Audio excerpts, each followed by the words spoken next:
Welcome to the Science of Hockey, the podcast where we break down the science behind ice hockey. I'm the analyst, your host, and every week we explore the data, research, and evidence that shape how we play, train, and understand the game of hockey. From biomechanics to performance psychology, we take you beyond the rink and into the research lab, giving you insights that go beyond hearsay and into what really makes the difference on the ice. Whether you're a player, a coach, a parent, or just someone passionate about the sport, we're here to bring you scientifically backed information in a language that's friendly and easy to understand. So grab your skates and let's dive into the science of hockey. Hello, hockey enthusiasts and curious minds. This is the Science of Hockey with your host, the analyst. In this episode, we highlight the pivotal research shaping ice hockey over the past 2 decades, from concussion prevention to tackling other key injury challenges. Don't miss these vital insights. Hey everyone, welcome back for another deep dive. Always happy to be back. So today we're lacing up our skates and hitting the ice. Sounds like fun.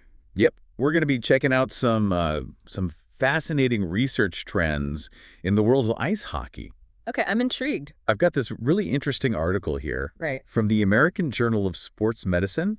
It came out just last year, 2023. Okay. And it analyzes all the top cited ice hockey publications since the year 2000. So like a best of for the past 2 decades. Exactly. We're basically getting the greatest hits of hockey knowledge here. I like it. And it's really cool to see what researchers have been focusing on. Yeah, and how that's changed over time. And what that might tell us about the future of the sport. Okay, I'm ready to dive in. All right, well, first up, let's talk about the big one, concussions. Yeah, the elephant in the locker room. This is huge EE in the research world. Makes sense. It's a major concern. 26 out of the 46 top articles were all about concussions and traumatic brain injuries. Wow, that's a significant chunk. It makes you wonder, why is there such a heavy emphasis on this one injury?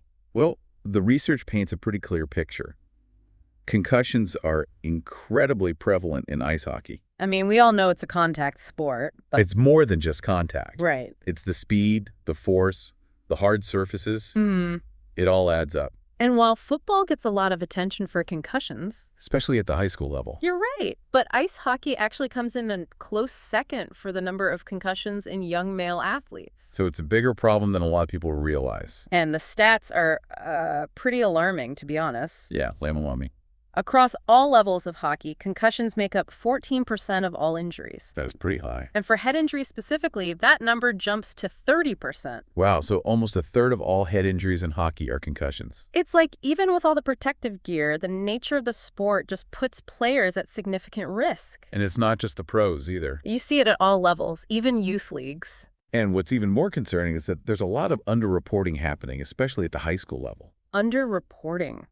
Like players not telling anyone they have symptoms. Exactly. Why would they do that? Well, one of the studies cited in this paper found that high school athletes underreport concussions by up to 55%. 55%, that's more than half. It's a huge problem. It makes you think.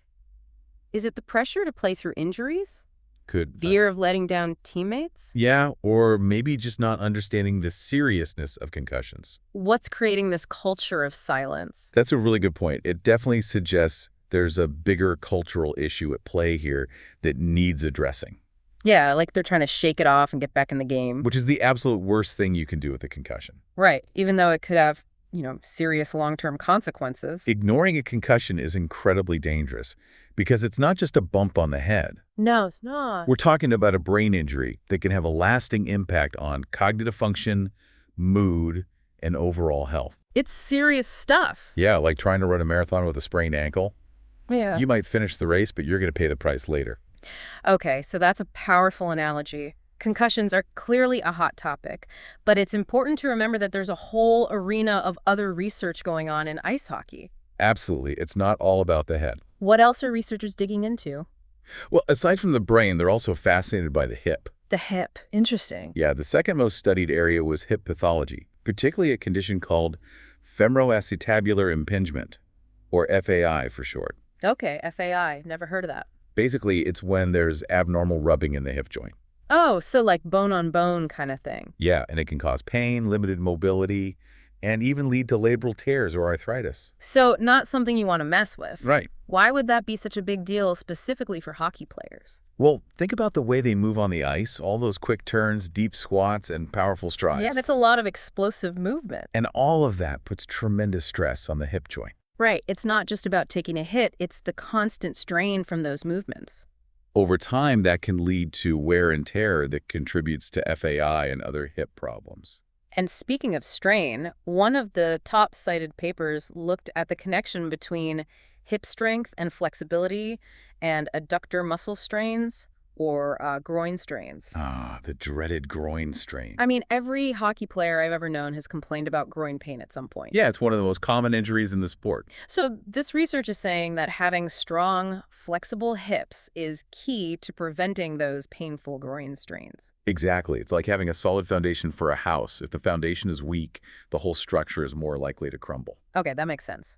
Now let's take a look at where all this research is coming from. All right, where's the epicenter of hockey research? No surprises here. The U.S. and Canada are leading the pack, right? Yeah, makes sense. I mean, it's Hockey Central in those countries. They have the players, the resources, the infrastructure to support a thriving research environment. Right, they've got it all. So it's natural that they'd be at the forefront of hockey research. Makes sense. But it is interesting, we're seeing very little research coming out of other hockey powerhouses like Russia, Finland, Sweden. Yeah, those countries have rich hockey traditions too. So what might be contributing to this gap? That's a great question, and it's one that researchers are starting to explore more deeply. Is it lack of funding, different research priorities? Could be any number of things, really. Something else entirely. Yeah, there could be cultural factors at play, differences in how research is funded and prioritized, or even variations in data collection and reporting practices. Makes you wonder. But understanding these differences is crucial if we want to see a more global perspective on ice hockey research. Absolutely. A global sport needs a global research approach. Couldn't agree more. Now, this next bit really surprised me. Okay, I'm all ears. There was a huge spike in highly cited research between 2011 and 2017. Oh, interesting. Over 50% of the articles in this analysis were published during that time. Wow, that's a significant jump. What do you think sparked that surge? Well, that's a really interesting period, and I think it reflects a confluence of factors. Like what? Well, we saw growing awareness of the long-term effects of concussions, especially in professional athletes. Right. That was around the time when CTE started becoming a major concern in football. Exactly. And people started realizing that those same risks applied to hockey players. Right. And at the same time, there were advancements in imaging technology that allowed us to better diagnose and understand brain injuries. So we had better tools to study the problem. Yeah. And on top of that, there was likely a growing awareness among researchers of the need for more rigorous studies to understand and prevent hockey injuries. So it's like all these different forces collided. And suddenly there's this explosion of research activity. Yeah, it's really fascinating to see how these trends emerge. Science is always evolving. Now, we've been talking a lot about citations, but is that the only way to measure the impact of research? It's definitely an important metric, Yeah. but it's not the whole story. Right. A study might be groundbreaking, but if its findings become widely accepted and integrated into practice... Yeah, like it becomes common knowledge. Exactly. Then it might not get cited as much as newer research that builds on those foundational ideas. That's an interesting point. So a low citation count doesn't necessarily mean the research is irrelevant or unimportant. Not at all. It could just mean it's become so ingrained in our understanding that we take it for granted. Precisely. Like the invention of the wheel, it revolutionized transportation. Changed the world forever. But how often do we cite the original inventor of the wheel in our daily lives? Never. But the impact is undeniable. Good point. So it's not just about the shiny new research. It's about acknowledging those foundational studies that paved the way. Absolutely. Standing on the shoulders of giants. Now, I noticed a few names popping up repeatedly in this analysis. C.A. Emery, T.W. McAllister, J.D. Cassidy. Those are some of the big names in hockey research for sure. Are these like the rock stars of ice hockey research? They're definitely some of the heavy hitters. What are they known for? Well, Emery has done a lot of work on characterizing the types and causes of injuries in hockey. So he's like the Sherlock Holmes of hockey injuries. Exactly, trying to figure out how and why these things happen. And what about McAllister and Cassidy? Well, they've focused more on concussions and their long-term effects. So really digging into the brain side of things? Yeah, their work has been highly influential in shaping our understanding of hockey injuries and how to prevent them. It's amazing how much these individuals can contribute to our understanding of the sport. It's all thanks to their dedicated research. Now, I also noticed that a lot of these highly cited articles were published in the American Journal of Sports Medicine. It's definitely one of the most prestigious journals in the field. Is that like the holy grail of hockey research journals? You could say that. So if your research gets published there, you've basically made it. It's a pretty big deal, yeah. But here's where it gets a little interesting. Okay, what's the catch? Even though these articles were published in a top-tier journal, many of them were classified as level fee or V evidence. Interesting. So even research published in prestigious journals might not be the final word. Well, it's important to understand what those levels of evidence actually mean. Yeah, what does level fee or V evidence actually tell us? Level 5 and V evidence typically refers to studies that rely on observation or expert opinion rather than randomized controlled trials, which are considered the gold standard in research.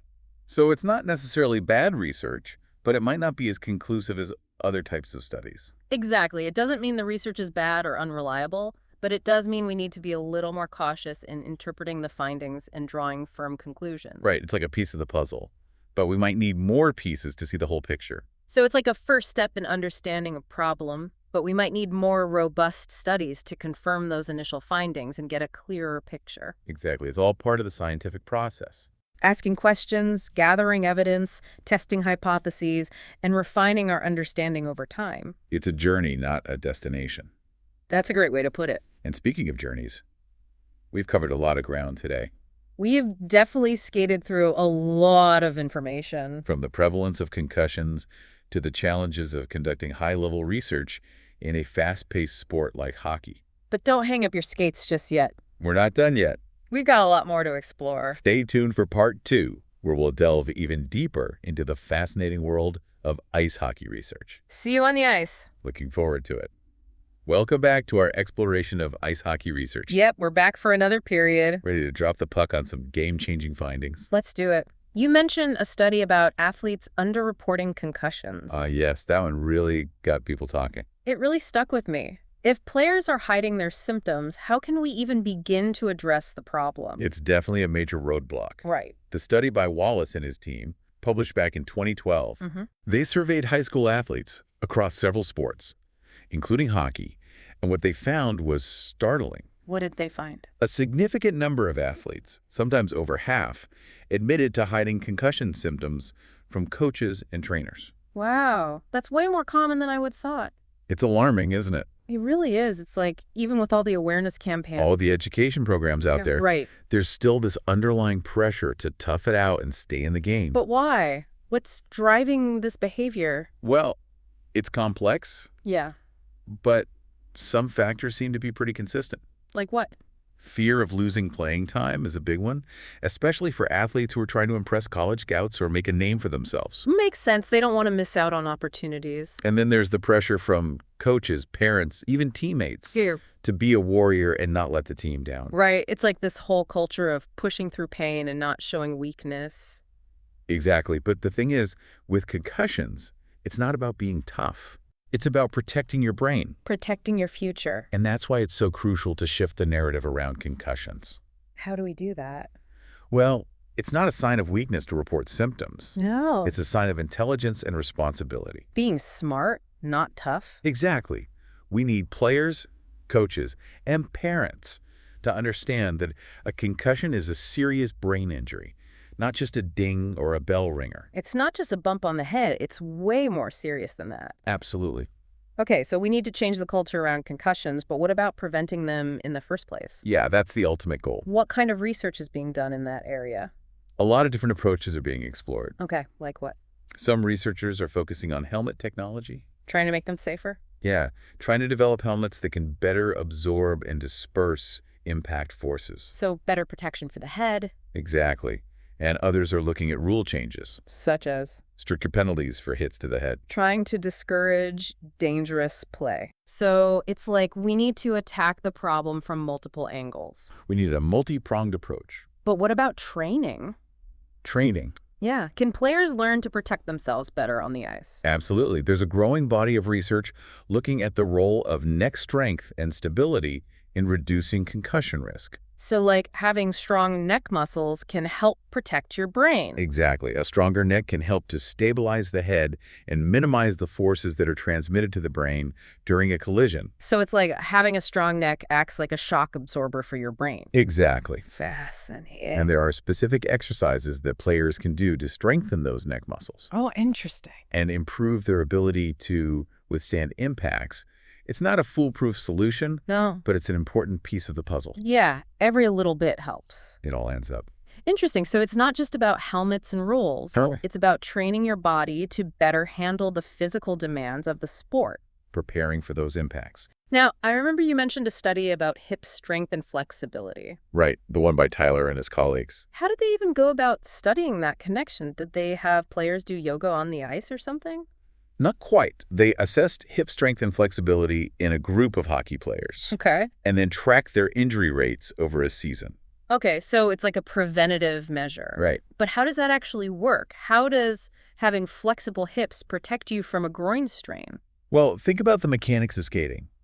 Hockey players are constantly twisting, turning, and extending their legs with a lot of force. Yeah, it's a lot of stress on those muscles. If their hips are tight or wink, Yeah. it puts extra stress on the muscles in the groin. Making them more susceptible to tears and strains. But if the hips are mobile and strong, they can handle those forces more effectively. Reducing the risk of injury, Exactly. right? It's like the hips act as a kind of shock absorber for the groin muscles. Exactly. So what can players do to improve their hip strength and flexibility? Well, there are a variety of exercises that can target the hip muscles. Like what? Things like lateral lunges, hip extensions, and rotational exercises are all great for building hip stability and mobility. So it's not just about bulking up, it's about functional strength and flexibility that translates to better performance and injury prevention on the ice. You got it. Now I'm curious, were there any studies that looked at specific types of injuries based on the position played? You mean like, do goalies get injured differently than forwards or defensemen? Yeah, exactly. That's an interesting question. And while this particular analysis didn't dive into position-specific injuries, there's definitely research out there that explores those differences. Oh, interesting. Like, are goalies more prone to knee injuries from all that crouching? Or butterfly action. Right. Are defensemen more likely to suffer shoulder injuries from body checks? It could be. So what have they found? Well, it's not quite that simple. Okay. While certain positions might have a higher risk for certain injuries. It's important to remember that hockey is a dynamic sport, Right. and any player can be vulnerable to a wide range of injuries depending on the situation. Okay, fair enough. It's not like goalies are immune to concussions just because they wear a mask. Right. Anything can happen out there. Now, speaking of those rock star researchers, I remember you mentioned C.A. Emery. Oh, yes, Emery. What kind of groundbreaking work has he done in the world of hockey injuries? Well, Emery's work is considered foundational in understanding the patterns and causes of hockey injuries. So he's kind of like a pioneer in this field. You could say that. He's led studies that looked at everything from the biomechanics of collisions So like how the body moves during a hit, to the impact of rule changes on injury rates. or trying to make the game safer. Exactly. His research has helped to inform injury prevention programs, equipment design, and even rule modifications aimed at making the game safer. So he's basically a hockey injury detective, trying to figure out how and why these injuries happen. He's trying to solve the mystery of hockey injuries. That's pretty cool. It is. And what about T.W. McAllister? McAllister. Yeah, what's he known for? Well, McAllister has been a leading voice in concussion research, Really focused on the brain. particularly in studying the long-term effects of concussions on cognitive function and brain structure. So, like, what happens to the brain years after a concussion? Exactly. And what has he found?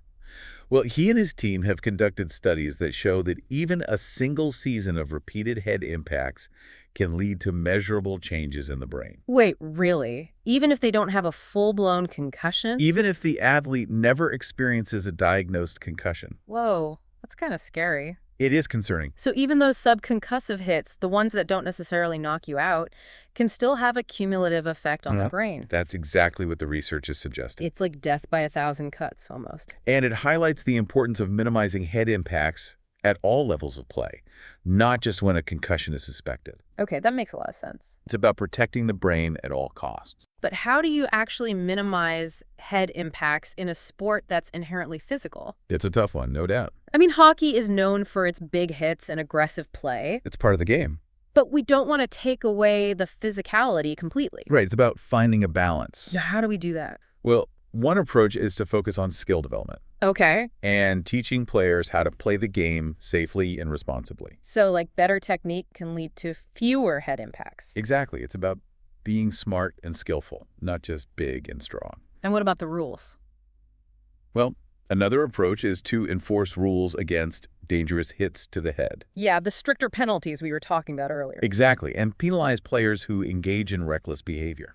So it's about creating a culture of safety where players are rewarded for playing smart and penalized for putting themselves and others at risk. Precisely, making safety a priority. Now, you mentioned that McAllister's research has shown that even a single season of head impacts can have an impact on the brain. It's a pretty groundbreaking research, really changed the way we think about head injuries. What are the long-term consequences of those changes? That's a question that researchers are still trying to fully understand, Okay. but there's growing evidence that repeated head impacts can increase the risk of developing cognitive problems, mood disorders, and even neurodegenerative diseases like chronic traumatic encephalopathy, or CTE. CTE, that's the condition that's been found in a lot of former football players, right? Exactly. Pretty scary stuff. It is a serious concern, and it's something that we need to be aware of in all contact sports, including hockey. So it's not just a football problem. No, it affects athletes in many sports.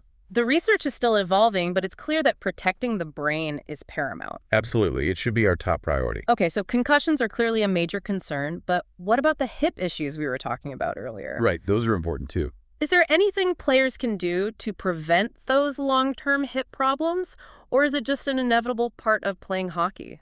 Well, the good news is that there are things players can do to reduce their risk. Oh, that's good to hear. One key factor is early detection. So catching it before it becomes a major problem? Exactly. If players are screened for hip abnormalities early on, they can address any underlying issues before they become serious problems. So it's like going to the dentist for a checkup. Exactly. Catch those cavities before they turn into root canals. Early intervention is key. Couldn't agree more. And even if a player does develop a hip problem, there are a variety of treatment options available. Ranging from physical therapy to surgery. So there's hope for hockey players' hips. There's always hope. Now, I remember you mentioned that a lot of the research we've been discussing falls into the category of level 4 or V evidence. Right. The observational studies and expert opinions. What are the implications of that for how we interpret these findings?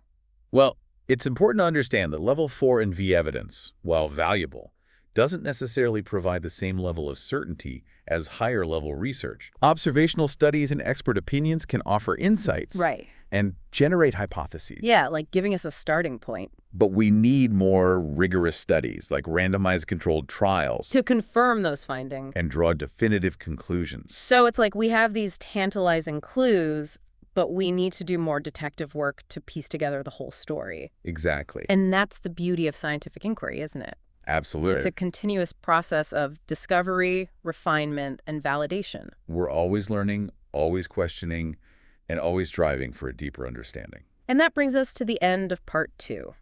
Another period down.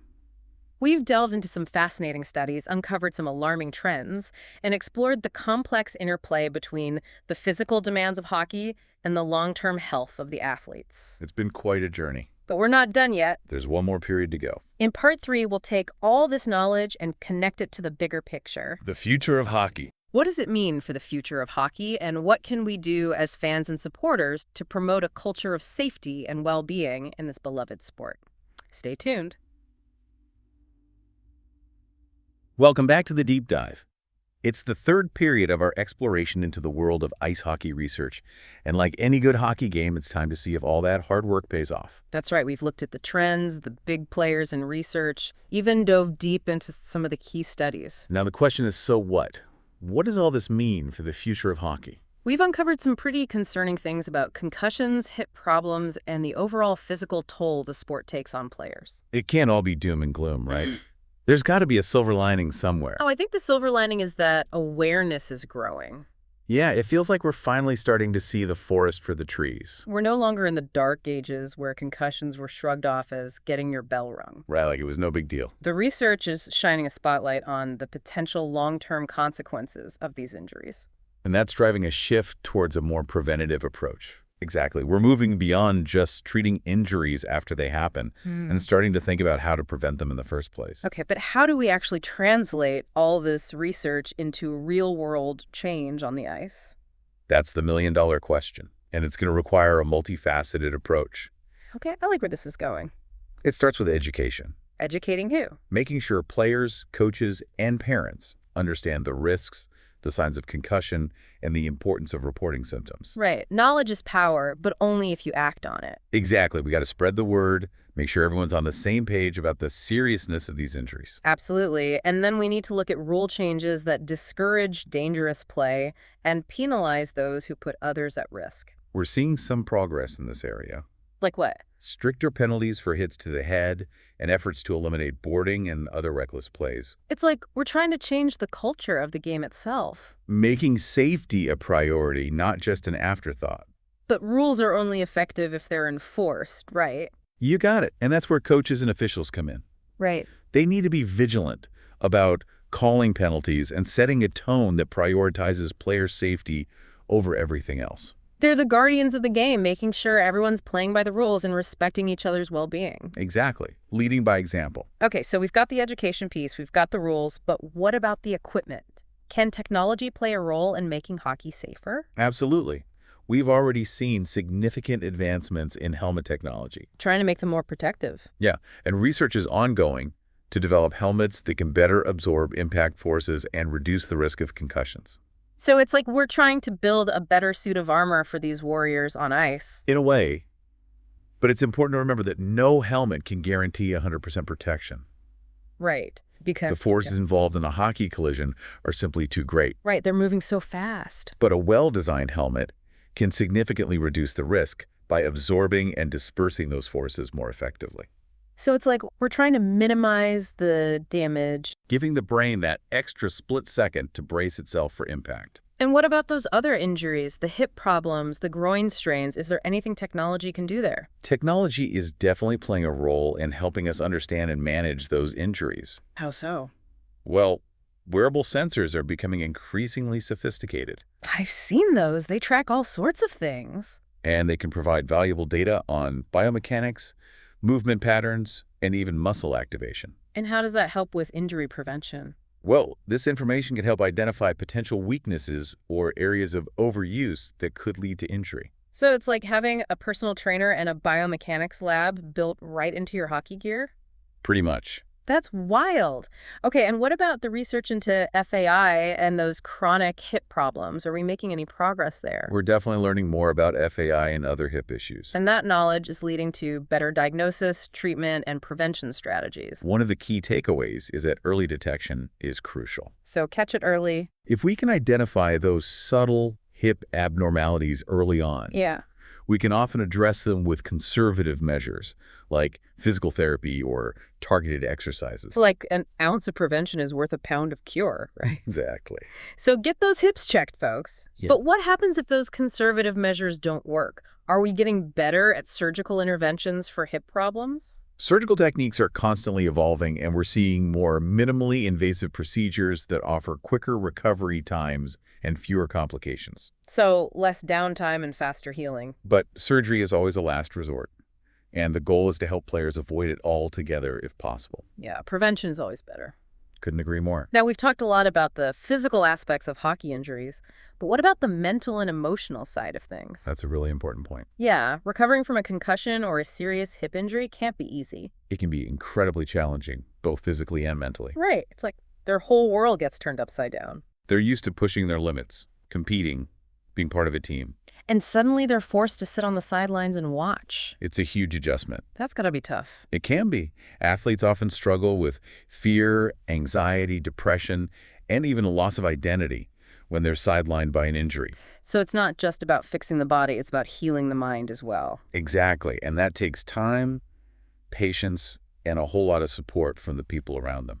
Now, we've talked a lot about what's being done in the research world. Yeah, a lot of great work being done. But what can we, as fans and everyday people, do to promote a safer and healthier hockey culture? I think the biggest thing fans can do is to be informed and vocal. Okay. Stay up to date on the latest research findings, advocate for rule changes that prioritize player safety, Use your voice. and support organizations that are working to make hockey a healthier sport. It's like we need to use our voices and our influence to push for change. We can't just sit in the bleachers and hope things will get better on their own. Right. So we can start by having conversations with our friends, family, fellow fans, About the risks involved in hockey. and the steps we can take to mitigate those risks. It's about creating a culture of awareness and responsibility. where safety is at the forefront of everyone's mind, from the players on the ice to the fans in the stands. And it's important to remember that this isn't just about protecting professional athletes. No, it's about the kids too, right? It's about protecting kids who are playing hockey for the love of the game. It's about ensuring that they can enjoy the sport without putting their long-term health at risk. That's the heart of it, isn't it? We want kids to be able to lace up their skates, hit the ice, and have fun without having to worry about the potential consequences. And that's a future worth fighting for. Well, that brings us to the end of our deep dive into the world of ice hockey research. It's been quite a journey. It has. It's been a fascinating journey, filled with insights, challenges, and a sense of hope for a safer and healthier future for this beloved sport. If there's one thing we hope you take away from this deep dive, It's that knowledge is power. the more we understand about the risks and the ways to mitigate them, the better equipped we are to protect the players we love and ensure that hockey continues to thrive for generations to come. So stay informed, stay engaged, and keep those conversations going. Thanks for joining us on the deep dive. It's been a pleasure. Until next time, stay safe and keep your heads up. Thanks for tuning in to the Science of Hockey. If you enjoyed today's episode, make sure to share it with your friends, teammates, or anyone who loves hockey as much as you do. Don't forget to subscribe so you never miss an episode. And we'd love to hear from you. Leave a comment to let us know what you liked, what you'd like to hear next, or any questions you have. Your feedback helps us make the show even better. Until next time, keep your skates sharp, your mind open, and keep chasing the science behind the game.